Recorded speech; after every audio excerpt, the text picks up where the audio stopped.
Olá pessoal, hoje eu voltei com a quarta e penúltima parte do nosso diário de leitura de Os Miseráveis, da nossa leitura conjunta. E gente, tá acabando, nem acredito. E essa quarta parte se chama, eu vou ter que olhar porque é um título enorme, Idílio na rua Plumet e Popé na rua Saint-Denis.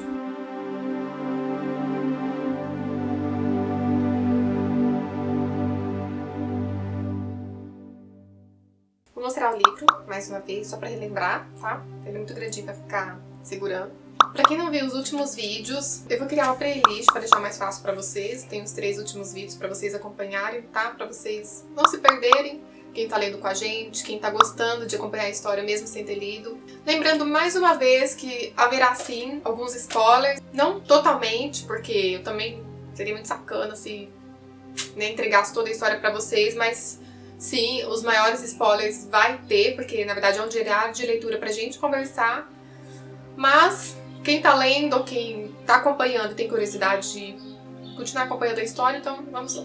Como todo início de parte, o Victor Hugo começa com as suas grandes delongas cansativas.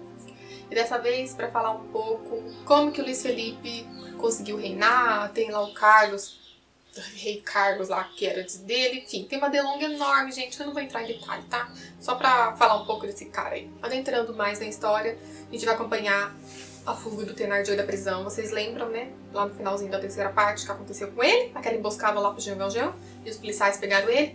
Só que como o Thénardier é uma pessoa, né? Você já sabe como que é, ele planeja com os amigos dele a fuga da prisão. Também tem uma descrição enorme para falar como que eles conseguiram tudo até o dia fatídico deles fugirem.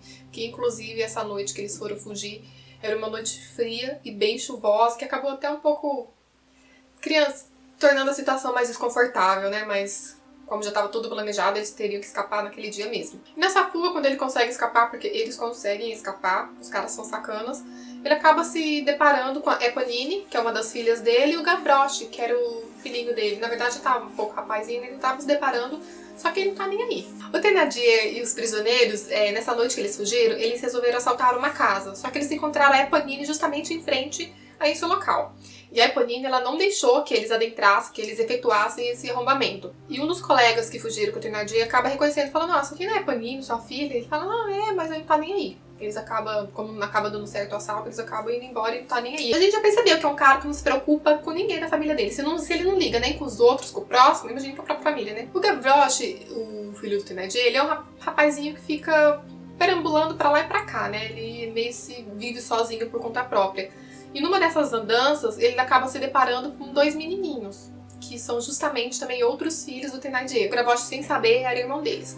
E esses menininhos estavam com frio, na chuva, passando fome, não tinha pra onde ir. E o Gavroche acaba acolhendo ele e levando pra habitação onde eles moram. Na verdade, o Gavroche mora numa espécie de uma estátua enorme de elefante. Sabe, eu não entendi muito bem essa descrição, mas pelo que eu entendi era isso. E ele acaba levando eles pra dormir nesse local onde ele vive. Acaba dando abrigo. E o Gavroche, ele é uma pessoa bem esperta, né? Pra poder viver nas ruas e poder se virar sozinho. Então ele é um menino bem esperto. Ele sabe enfrentar os adultos.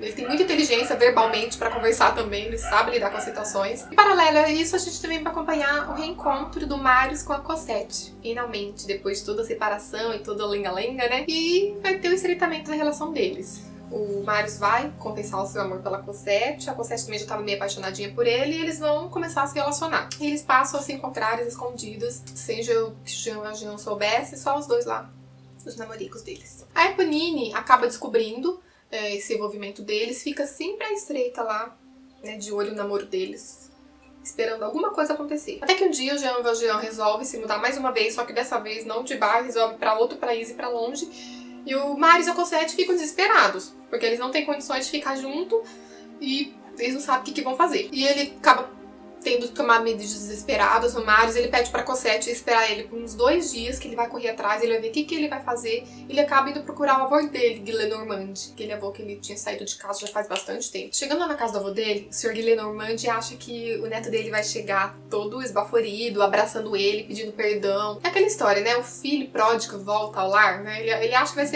vai ser bem recebido, mas não. O Marius, ele aparece frio, bem calculado, porque ele ainda tá magoado pelo que o avô fez com ele. E o Gillenormand fica revoltado, porque por mais que ele seja um velho bem frio, né? bem calculista, ele fica esperando que a qualquer momento o neto, né, se joga aos pés dele e declare amores pelo vô. E quando o Marius conta pra ele o que ele tá fazendo ali, que ele precisa da aprovação do avô dele, que o ajude a ele se casar com a Cosette, porque ele não tem condições, não tem nenhum recurso, o avô dele fica revoltado e acaba não aceitando, não aquiesça esse pedido. E como é de se esperar, o Marius fica completamente desolado por não ter condições, porque esse era o último recurso dele. A gente sabe que ele mal tem como sobreviver, como comer e se vestir, e o avô era a última pessoa no mundo que poderia ajudá-lo, e ele se sente um traste mesmo por não ter mais o que fazer pra ficar com a Cosette. Paralela a essa desilusão amorosa desse casalzinho que a gente vem acompanhando, as ruas de Paris entram em combustão. Começa uma guerra entre a população desse lugar. Essa batalha acontece justamente entre a Rue Plumet e a Saint-Denis, que é o título dessa parte do livro. Nossa, acontece muita coisa nessa parte, gente, muita coisa. Se eu for descrever aqui, acaba se tornando cansativo. Então vocês vão ver até que esse diário de leitura acaba bem menor, que eu tô chutando bastante. Quem tiver mais interesse, pegue o livro, pesquisa um pouco. Então, após essa desilusão, o Marius fica consternado e resolve se unir à causa e entrar nessa guerra pra lutar junto. Então ele se une aos amigos dele lá. E no ápice da história, numa cena muito tensa que eu achei na minha opinião, um soldado aponta o fuzil pro Marius à distância e a Eponine aparece, vestida de homem, trajada de homem, e ela coloca a mão em frente a essa arma e acaba levando a bala no lugar dele, do Marius. Nesse momento a gente acaba descobrindo, a cena vai, a cena vem, o Marius vai correr, ele acaba encontrando ela desfalecendo no lugar. A gente acaba descobrindo que a Eponine sempre gostou do Marius. A gente dava a desconfiar antes, mas não tinha muitos detalhes. O que o Victor Hugo capricha em detalhes, em descrições de guerra ou o que for, ele oculta em romance, vamos dizer assim. A gente descobre que a Eponine sempre gostou do Marius, tem uma despedida lá um tanto triste, e, enfim, a gente perde mais uma personagem. O Jean Valjean acaba descobrindo esse relacionamento do Marius e da Cosette, e ele fica meio que com ciúmes. Por tanto tempo ter cuidado da Cosette, né, e agora tem o risco de perdê-la. Acaba chegando uma carta às mãos do Jean Valjean, que o Marius tinha escrito antes de se unir lá à causa da guerra. E essa carta ele meio que tá se despedindo, porque ele vai se unir à guerra, respectivamente, e ele acha que vai morrer, né, nessa batalha. E o livro acaba bem nesse impasse. O Jean Valjean não sabe se ajuda o Marius, porque ele meio que acha que vai morrer na guerra, a salvar a vida do rapaz, ou se o ajuda a ficar junto com a Cosette. Ele tá com o coração na mão, porque ele não quer perder a Cosette. Por um momento ele até acha que foi sorte, né, do Marius se entregar à guerra. Pelo menos ele acha que vai perder e vai ficar com a Cosette pra si. Só que a gente sabe como o Jean Valjean tem um coração muito bom e acaba bem nesse impasse, gente. Acaba bem nessa hora e eu fiquei com o coração na mão, falo, meu Deus, não podia ter mais um capítulo para ver o que o Jean Valjean ia resolver. Essa quarta parte do livro foi ainda mais arrastada que a terceira. Gente, parece que cada parte do livro vai passando, tem mais divagações, mais injeção de linguiça. Mas enfim, a história vai se desenrolando. Teve um ponto triste, sim, foi a morte da Eponine. Eu não queria que ela tivesse morrido, porque a gente presenciou bastante em detalhes como que era a vida dela. Ela vivia nas ruas também. Todos os filhos do Thénardier viviam na rua, então, gente, era de cortar o coração. Sabe, que família, sabe, que pais tá nem aí pros próprios filhos, só pensa na própria sobrevivência, na próxima sustentação, sem pensar nem nos filhos. Tem uma cena que a gente lê que eu acho até, nossa, tanto triste, sabe, que o autor descreve que um dos personagens tá passando lá e a Eponine tá lá jogada junto com os outros mortos, sabe? Eu achei um tanto, assim, tocante, sabe? Porque a gente viu o que ela passou. Eu não sei o que o Jean Valjean vai decidir, né? Ele tem um coração muito bom, então eu espero que ele não permita que o Marius morra, mas esse livro também não é um livro de contos de fadas, então pode acontecer mais desgraceiras.